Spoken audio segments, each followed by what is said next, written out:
My friend is mad because a random guy didn't serve her. Now says it's my fault she's single and it's my duty to take care of her. Original post. A few days ago, I went to a dinner party with my friend. It was a Chinese restaurant with big round tables. We sat around a table with about 10 people. She found one guy there attractive. He was a friend of a friend, so they didn't know each other, and she wanted his attention. The guy was chatting with his friend. My friend walked, waved, and stopped their conversation, asking him to get some extra tableware for her. The guy called a waitress and said, "Please get some tableware for that lady."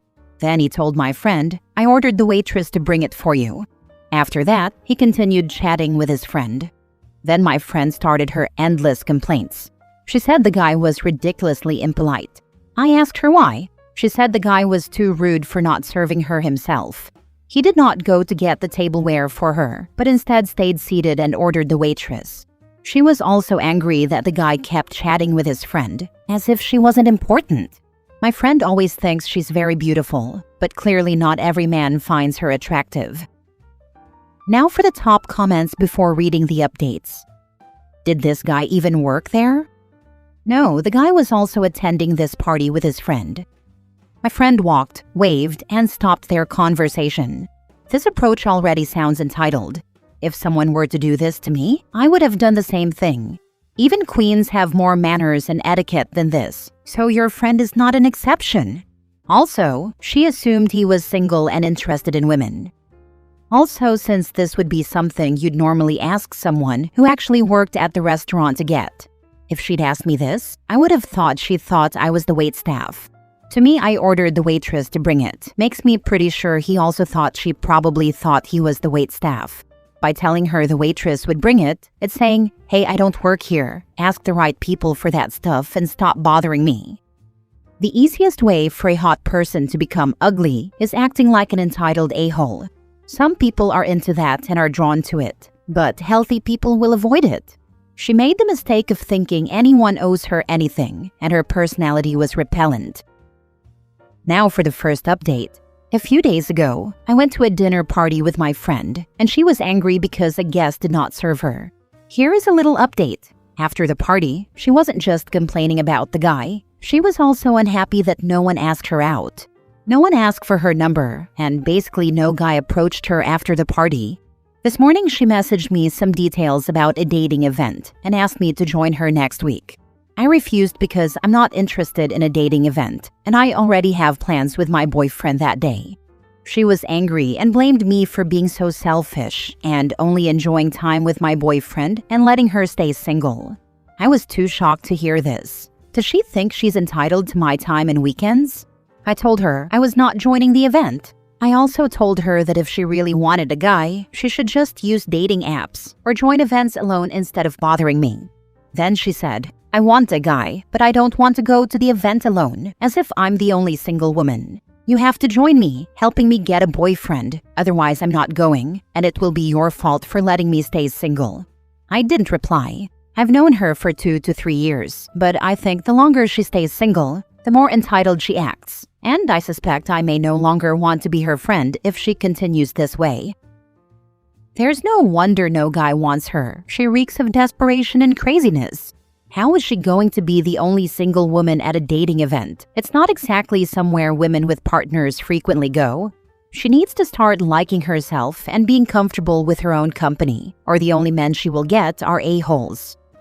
I think she means the only single woman in her friend group, not the only single woman at the dating event. I don't know, because she said she doesn't want to go to the event as if she is the only single woman, and says OP has to help her find a boyfriend there.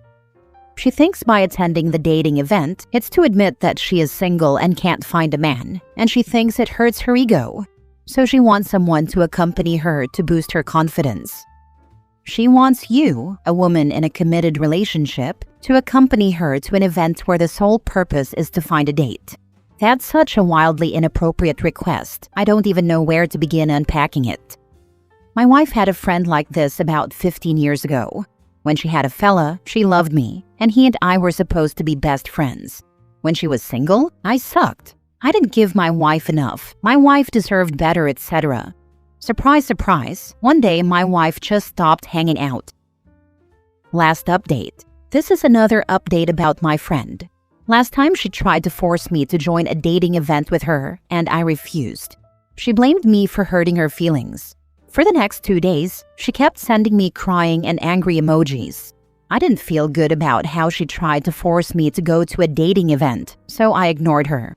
Today, she finally switched topics and said she was lonely and hoped my boyfriend and I could go to a barbecue with her. I thought maybe she had learned her lesson and wouldn't try to force me anymore, and she sounded vulnerable this time, so I asked my boyfriend's opinion. My boyfriend agreed to go together, though he does not like her much, so I told my friend to plan the details. Later, she told me her plan. There was a huge to-buy list. She required my boyfriend and me to buy everything, and the list contained very specific food items such as seafood and organ meats that can't be easily bought in supermarkets. I told her the arrangement was very inconvenient for us and that we don't eat the food she listed. She argued, "You two have the whole morning to prepare the food. You know I wake up late. Just get everything and come to my door at 2 p.m. to pick me up." My boyfriend refused to pick her up and suggested she buy her own food. She was angry and said we were not caring for her. My boyfriend argued that it was not our responsibility. She said, "I am single, so of course it's you two's duty to take care of me." I told her, "We are not going to the barbecue. Please enjoy your time," and ended the conversation. I don't think she is a friend anymore. Why are you still talking to this person and how old is she? Feels like she is a teenager. No, she is almost 40. For Pete's sake, you should have blocked her last week. Why is OP even entertaining this person? She sounds ludicrous. Block and move on with your life. This person is not rational. Yeah, I tried to distance myself from her, but when she sounds fragile, such as saying, "I am lonely," or "You are my only friend," I feel guilty about leaving her alone. But now I see why other friends left her. Tell her she's lonely because she drives everyone away by demanding they serve her and meet her needs like an entitled queen. That she's a grown adult, and it's not anyone else's job to take care of her, and she needs to be a friend to others to have them want to be friends with her, including accepting that she doesn't get to force people to do what they don't want to do. Then let her know this friendship doesn't work for you anymore and block her. Or just block her. Next story. Is it wrong to kick my friend out of my home because she requires and will be getting a service dog? Important legal information here, and I'll keep this brief. I co-own a 2-bedroom house with my sibling, who does not live in the property but I do. We agreed that I could rent out the 2nd bedroom. I chose to rent to a friend well below market value, nearly half price since I know her. I'm from the UK, and this is important because legally my friend is not my tenant. She is what the law considers a lodger because I live in the property, which makes me a live-in landlord, and certain laws do not apply to live-in landlords that would otherwise apply to regular landlords. One of these laws is that I don't need to accept an assistance dog in my home because we share intimate living quarters such as the living room, kitchen, bathroom, etc. I am not an animal person, and my friend, and pretty much everyone who knows me, knows this.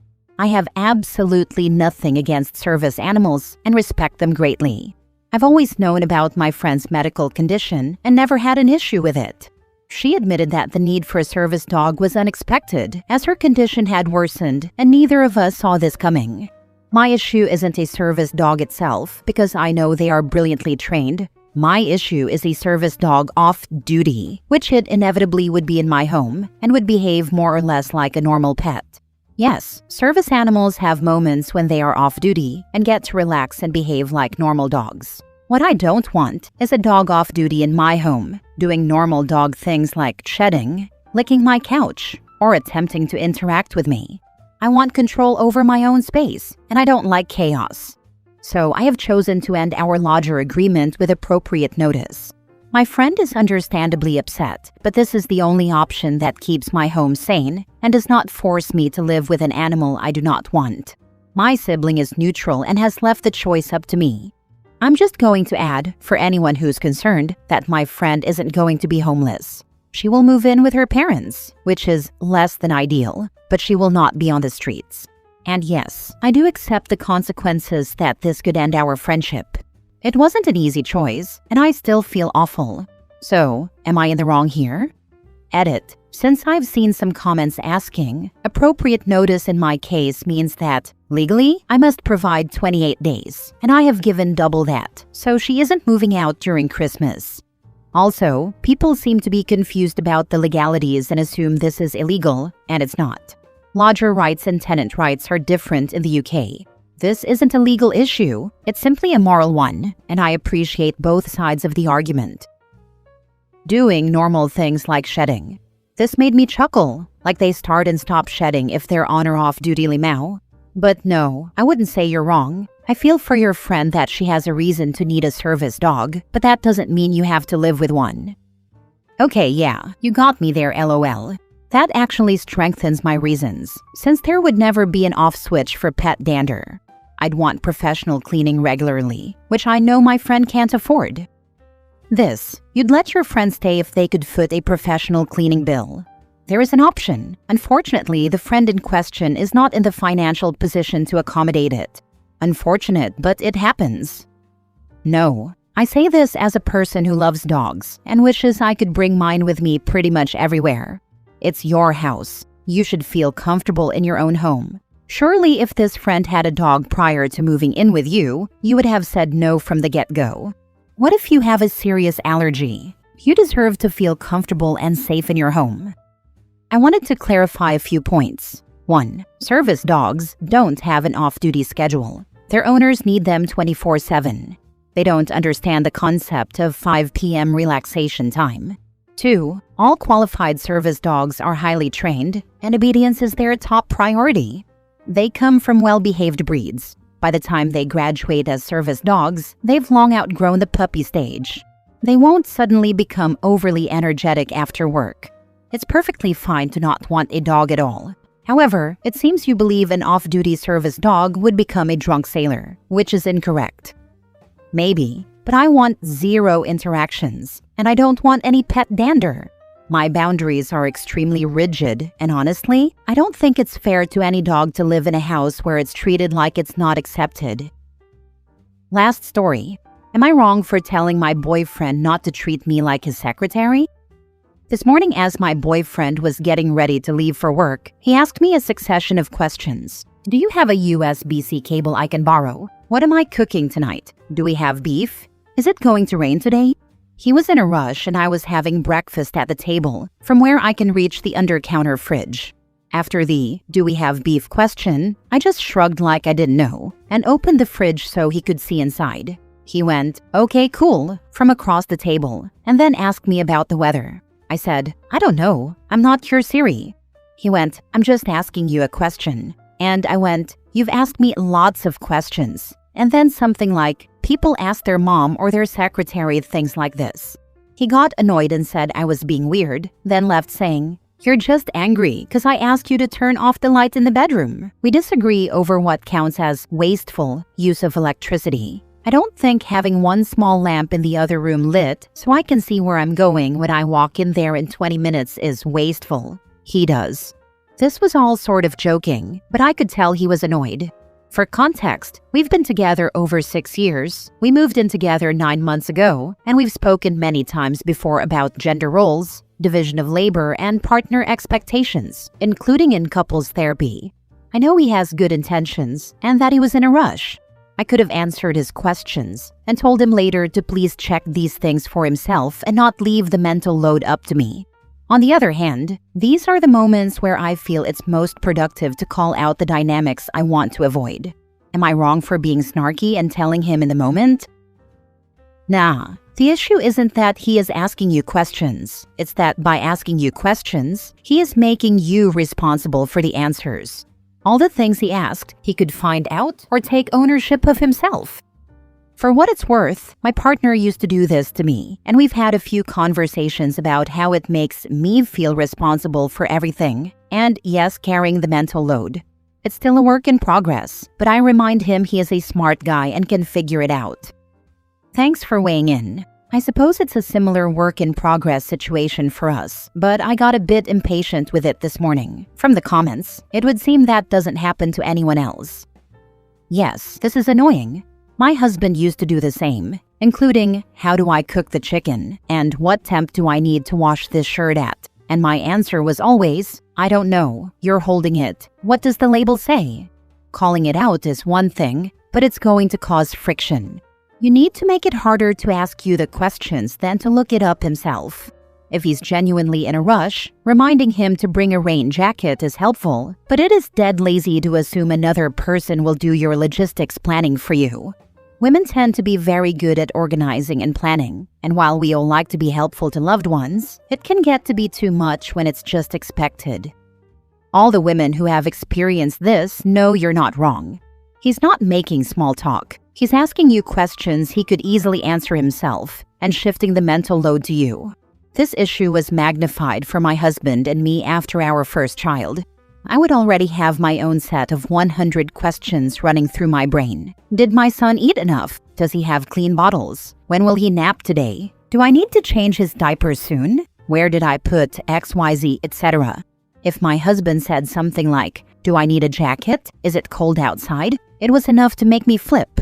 We talked about it, and he stopped asking me questions he could easily find the answer to.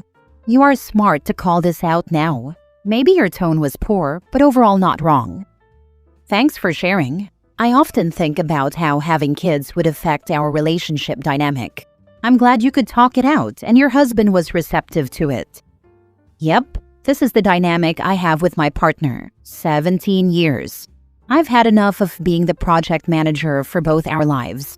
I'm actually ending things with him for this reason. He's a wonderful person but a mediocre partner, and I'm done.